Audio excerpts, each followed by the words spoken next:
সারা দেশের ন্যায় চট্টগ্রামে নতুন বছরের প্রথম দিনে শিক্ষার্থীদের হাতে উঠেছে নতুন বই। বৃহস্পতিবার 1 জানুয়ারি প্রাক প্রাথমিক থেকে নবম শ্রেণী পর্যন্ত সব শ্রেণীর শিক্ষার্থীদের মাঝে পাঠ্য বই বিতরণ করা হয়।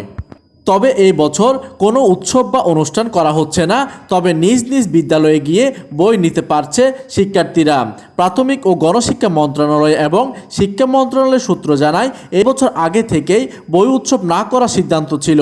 এর মধ্যে সাবেক প্রধানমন্ত্রী বেগম খালেদা জিয়ার মৃত্যুতে রাষ্ট্রীয় শোক ঘোষণা করেছে অন্তর্বর্তীকালীন সরকার। বুধবার থেকে শুক্রবার 31 ডিসেম্বর, 1 ও 2 জানুয়ারি 3 দিনের রাষ্ট্রীয় শোক চলায় বই বিতরণকালে সব ধরনের উৎসব অনুষ্ঠান পরিহার করতে নির্দেশও দেওয়া হয়েছে। শিক্ষা মন্ত্রণালয়ের জনসংযোগ কর্মকর্তা খালিদ মাহমুদ গণমাধ্যমকে বলেন, এবার উৎসব হচ্ছে না, এটা আগেরই সিদ্ধান্ত হয়েছে। শুধুমাত্র স্ব স্কুলে শিক্ষকরা শিক্ষার্থীদের মাঝে বই বিতরণ করছে। আফিয়া ফাহমিদা মিফতার, তথ্য ও পাঠানো চিত্রে ডেস্ক নিউজ, দিগন্তের বার্তা 24, চট্টগ্রাম।